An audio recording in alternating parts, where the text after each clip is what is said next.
معزز ناظرین السلام علیکم ورحمۃ اللہ وبرکاتہ، ویلکم کرتے ہیں اپنے چینل اسلامک واقعات پر۔ آج پہلی بار آپ کے سامنے حاضر ہوا ہوں قاری حنیف ملتانی صاحب کا بیان لے کر۔ عنوان ہے حضرت عمر فاروق کی عدالت اور ایک شخص کا انصاف۔ خوبصورت انداز کے ساتھ بیان فرما رہے ہیں قاری صاحب۔ اگر آپ کو بیان پسند آئے تو ہمارے چینل کو اسلامک واقعات کو سبسکرائب کر لیں، ویڈیو کو لائک کر لیں۔ آپ کو لے چلتے ہیں اس خوبصورت بیان کی جانب۔ فاروق اعظم رضی اللہ تعالیٰ عنہ کا دور ہے، بیت اللہ کا طواف کر رہے ہیں لوگ، اللہ سب کو نصیب فرمائے۔ خانہ کعبہ بیت اللہ کا طواف کر رہے ہیں، بہت بڑی عظمت والی چیز ہے جس کو اپنے گھر کا طواف نصیب کرتے ہر ایک کو نہیں ملتا۔ ارشاد فرمایا مدنی کریم صلی اللہ تعالی علیہ وسلم نے، جس نے میرے گھر کا طواف کیا میں سمجھتا ہوں میرے چاروں طرف چکر لگایا۔ طواف ہو رہا تھا، ایک شہزادہ بھی طواف کر رہا تھا، اس کی چادر نیچے لٹک رہی تھی، وہ جو احرام کی چادر تھی وہ لٹکی ہوئی تھی، تو کسی کا پیر آ گیا اس کی چادر پہ، اس کی گردن میں جھٹکا لگ گیا۔ کسی دوسرے طواف کرنے والے کا پیر آ گیا۔ طواف بڑی عجیب شے ہے۔ علماء نے لکھا ہے کہ ایک آدمی طواف کر رہا تھا، ایک عورت کی پیروں کی پازیب کی جھنکار آئی، پیروں کے زیور کی۔ طواف کرتا کرتا اس کی طرف دیکھنے لگا۔ علماء نے لکھا ہے کہ رکن یمانی کے پاس سے بیت اللہ سے ایک ہاتھ نکلا اور زور سے منہ پہ تھپڑ مارا۔ طواف میرا کرتے ہو، دیدار غیر کا کرتے ہو، آنکھ نکل کے وہ جا کے پڑی۔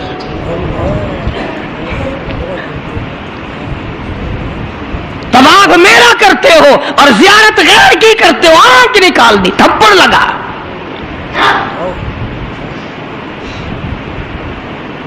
تو شہزادے کی چادر پہ جب کسی کا اچانک پیر آ گیا تو جھٹکا لگا اس کی گردن میں۔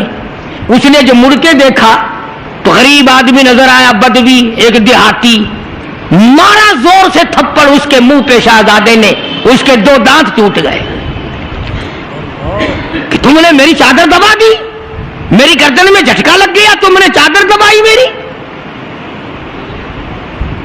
طواف ختم کر کے وہ دیہاتی جو تھا، نوجوان بیچارہ غریب آدمی، اس نے جا کے فاروق اعظم کے یہاں فریاد کر دی کہ فلاں شہزادے نے تھپڑ مارا اور چادر پہ میرے پیر آ گیا تھا، غیر ارادی طور پر میں نے جان کے نہیں اس کی چادر پہ پاؤں رکھا، مجھے کیا فائدہ تھا، لیکن اس نے تھپڑ مارا، میرے دانت نکل گئے۔ وہ تو فاروق اعظم کا زمانہ تھا، کہ آج کل کا دور تو تھا نہیں کہ اچھا بھائی کمیٹی بنائیں گے ایسی بھی جو تھپڑ مارنے والوں کو پوچھا کرے گی کہ تم نے تھپڑ کیوں مارا۔ بس وہ کمیٹی بنتی ہے، پھر آگے چلتی ہے، کام پورا نہیں ہوتا، وہ کمیٹی ختم ہو جاتی ہے۔ ہر چیز کی کمیٹی ہے، پتہ ہی نہیں کس نے تو یہ سبق دیا۔ سڑک بنانے کی کمیٹی، قانون بنانے کی کمیٹی، تمام غیر ملکوں میں آنے جانے کے انتظامات کی کمیٹی، حج کمیٹی، فلانی چیز کی کمیٹی، ایک لفظ یاد ہو گیا، کرنا کرانا کچھ نہیں۔ سیدنا فاروق اعظم شہزادے کو طلب کر لیا اور فرمایا یہاں کھڑے ہو جاؤ، تم نے اس نوجوان کو بیت اللہ کے قریب تھپڑ مارا، تماچا مارا اس کے منہ پہ، لگا اس نے میری۔ جب یہ بات سنی، وہ شہزادہ جو تھا وہ مسلمان ہوا تھا، کہنے لگا فاروق اعظم شاید آپ نے مجھے پہچانا نہیں، شاید آپ نے مجھے پہچانا نہیں، میں تو جبلہ ابن اوہم ہوں، میں تو بہت بڑا آدمی ہوں، میں کوئی دیہاتی ہوں، کوئی عام آدمی ہوں جو فوراً آپ بدلہ دلوا رہے ہیں۔ میں تو شہزادہ ہوں۔ نے کہا ہاں ہاں ٹھیک ہے شہزادہ ہے، کہ میں تو اتنا بڑا آدمی ہوں. کہ ٹھیک ہے تو اتنا ہی بڑا آدمی ہے, میں تو جبلہ ابن اوہم ہوں. کہ ہاں تو جبلہ ابن اوہم ہے, مگر یہاں کھڑا ہو جا, یہ تجھے تھپڑ مارے گا. کمال ہے, میں اتنا بڑا آدمی اور یہ 2 ٹکے کا آدمی مجھے تھپڑ مارے گا. کہ ہاں مارے گا. تمہارے یہاں چھوٹے بڑے کی کوئی تمیز نہیں کہ ہاں لا الہ الا اللہ محمد الرسول اللہ صلی اللہ علیہ وسلم پڑھنے والا یہاں سب ایک ہے. جس نے کلمہ پڑھا سب ایک ہو جاتے ہیں. کل ایک آدمی 4 مہینے افغانستان کے مجاہدین کے ساتھ گزار کے آیا, دوست آدمی ہے. جہاں اس نے اور باتیں بتائی وہاں ایک یہ بات بتائی کہ ایک محاذ پہ ایک روسی کو پکڑ لیا, روسی بدماش کو پکڑ لیا, وہ جو آئے ہوئے ہیں نا, اس نے کلمہ پڑھ لیا, مسلمان بن گیا. تو 2-4 دن کے بعد اس سے پوچھا کہ تو نے اپنے کفر میں یا اپنے معاملات مذہب میں اور ہمارے اسلام میں کچھ فرق پایا؟ ایک بات اس نے بتائی, وہ میں نقل کر دیتا ہوں, شاید آپ کو بھی پسند آئے.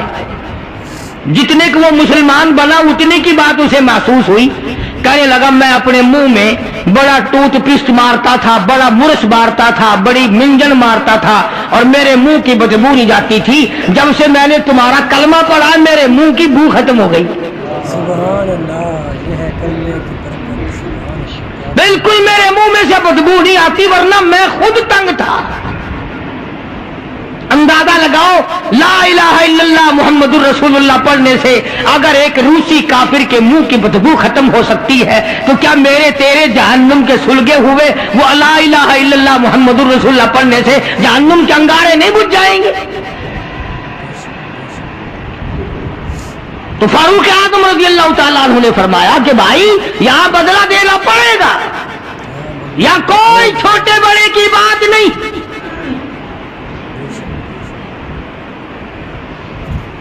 چنانچہ فاروق اعظم رضی اللہ تعالیٰ عنہ کی عدالت سے گھبرایا, اور اس بات سے وہ گھبرایا کہ یہاں اتنا عدل, اتنا انصاف, کسی کا کوئی لحاظ نہیں, سب کے لیے ایک قانون اور ایک مساوی حقوق, اور سب کے لیے ایک سا درجہ رکھا ہوا ہے. چنانچہ مرتد تو ہو گیا, کافر دوبارہ ہو گیا, مرتد ہو گیا, اور اس بات کو پسند نہ کیا کہ شہزادہ بادشاہ کا بیٹا ایک دیہاتی کے ہاتھ سے تھپڑ کھائے اور بدلہ دے. تو سیدنا فاروق اعظم رضی اللہ تعالیٰ عنہ نے یہ ثابت کر دیا کہ مسلمان بادشاہ کے سامنے, مسلمان عدالت کے سامنے تمام چھوٹے بڑے امیر غریب ایک ہیں. یہاں کسی کی چھوٹے بڑے کی رسائی نہیں ہونی چاہیے. بلکہ عہد فاروقی نے اس قسم کی مثالیں قائم کی, اس قسم کی مثالیں قائم کی. جنگ میں, جہاد میں رشتہ دار سامنے آ گئے. فاروق اعظم رضی اللہ تعالیٰ عنہ کو خود نبی کریم صلی اللہ علیہ وسلم نے دیکھا کہ سگا ماموں ہے, اور اس کو نیچے ڈال رکھا ہے, اور پیر کے نیچے پیر دبایا ہوا ہے, اور ایک ہاتھ میں پیر پکڑ کے اپنے ماموں کو بیچ سے پھاڑ رہے ہیں. فاروق اعظم بیچ سے چیر رہے ہیں. تو نگاہ پڑی محمد کریم صلی اللہ علیہ وسلم کی, فرمایا عمر یہ تو تیرا ماموں ہے. عرض کی آقا جب تک آپ سے نہیں جڑی تھی یہ سب مامے نانے تھے, اور جب آپ سے جڑ گئی اب تو یہی دین ہے, یہی دنیا ہے, جو تیرا ہے وہ میرا ہے, جو تیرا نہیں وہ میرا نہیں. وہ اپنا رشتہ دار ہی نہیں جو تیرے دروازے کی غلامی نہیں کرتا. عرض یہ کرنا چاہتا ہوں کہ ہم لوگ اپنے آپ کو جنت کے وارث بنائے پھرتے ہیں, جنت کے ٹھیکیدار بنے پھرتے ہیں. نماز کی پابندی ہم نہیں کرتے, قرآن کریم کی تلاوت کو ذوق شوق سے ہمارے یہاں نہیں رواج. میں تو دیکھتا نہیں کہ کوئی عورت دن میں منہ بناتی ہو کہ آج ہمارے گھر میں کسی نے تلاوت نہیں کی, ہمارے گھر میں آج لعنت برسی ہوگی رحمت کے بجائے. پورے سال میں اگر گھر میں قرآن کی تلاوت نہ ہو, عورت کو افسوس نہیں, مرد کو افسوس نہیں, بڈھی مائی نہیں افسوس کرتی, کوئی چھوکری افسوس نہیں کرتی. کہ ہمارے پورے گھر میں قرآن پڑھنے والا ایک بھی نہیں، اور یہ آج نہیں پڑھا گیا. کیوں نہیں پڑھا گیا؟ نماز کی طرف سے کوئی افسوس نہیں کرتا. ظلم و زیادتی کر کے گھروں میں کتنا ہی لا کے دے دو، کوئی یوں کہنے کو تیار نہیں کہ تمہیں یہ ملا کیسے ہے، تم نے یہ حاصل کیسے کیا ہے. عرض کرنے کا مقصد میرا یہ تھا، بے شک نماز روک دیتی ہے بے حیائی اور بری باتوں سے، مگر وہ بھی نماز ہونا. نہ ہم نماز دی سے پڑھتے ہیں، نہ زکوٰۃ صحیح معنوں میں ادا کرتے ہیں، اور ان سب کی روح اور جڑ جو ہے وہ ہے انصاف مہیا کرنا. قتل کے بدلے قتل ہو، چور کا ہاتھ کٹے، شرابی کو کوڑے لگیں. ہم تو اخبار میں سن لیتے ہیں کہ فلاں جگہ شراب کی بھٹی پکڑی گئی، فلاں جگہ شراب پیتے ہوئے پکڑ لیے، مگر یہ کانوں نے آج تک سنا ہی نہیں کہ اس کی وجہ سے کوڑے لگے. زنا کی سزا ملی، شراب کی سزا ملی، چور کو فلاں سزا ملی، وہ ہم نہیں سن پاتے. اندر ہی اندر افسر لوگ جو گھپلا مچاتے ہیں وہ تمام کے تمام معاملات کو اڑا کے رکھ دیتے ہیں. اور یہی وہ چیز ہے جس کا قرآن کریم مخالف بنتا ہے. قرآن کریم نے للکار کی آواز دی، فرمایا بڑے بڑے لوگ جب ہیرا پھیری کیا کرتے تھے، وَمَن لَّمْ يَحْكُم بِمَا أَنزَلَ اللَّهُ فَأُولَٰئِكَ هُمُ الْكَافِرُونَ. یہ وہ لوگ ہیں جنہوں نے اللہ کے نازل کردہ کام کے خلاف فیصلے کیے، تمام خلاف اس کی عدالتیں قائم کی، پرواہ نہ کی، سوچا تک نہیں. کہیں فرمایا وَمَن لَّمْ يَحْكُم بِمَا أَنزَلَ اللَّهُ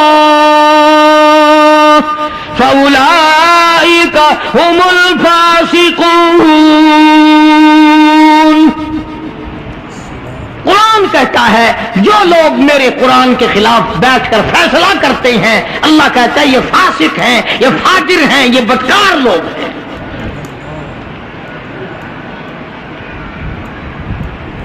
میرا عرض کرنے کا مطلب منشا یہ ہے کہ ہم ایک طرف سے اپنا دامن صاف کرتے ہیں تو دوسری طرف سے گندگی آلود رہ جاتا ہے. اگر مرتے وقت یہ حال ہوا تو ناکام ہو کر کے مریں گے. صحابہ کرام نے ان تمام گتھیوں کو پہلے سلجھایا اور اپنی زندگی کو ایسے بنایا کہ مرتے وقت صحابہ کرام کی طرف کوئی انگلی نہیں اٹھا سکتا تھا. حقوق العباد کے بارے میں بھی، حقوق اللہ کے بارے میں بھی کوئی چیز ان کو پیچھے نہ رکھ سکی. کوئی چیز لائے خدا کی قسم، فاروق اعظم کے لیے امام الانبیاء محبوب کبریا حضرت محمد مصطفیٰ صلی اللہ تعالی علیہ وسلم نے جھولیاں پھیلائی. جھولیاں پھیلا کر وہ کتنے اونچے مرتبے کا مالک ہوگا وہ جوان جس کو آقا نے مانگ مانگ کے لیا. بے شک سبحان اللہ، مانگ مانگ کے لیے حضرت پاک صلی اللہ علیہ وسلم حضرت عمر کو. اور یوں فرمایا دعا میں، مولا خطاب کے بیٹے کو ایمان کی دولت اگر عطا کر دے تو تیرے ایمان کو چار چاند، اسلام کو چار چاند لگ جائیں گے، تیرے اسلام کو چار چاند لگ اسلام کی شوکت بن جائے گی.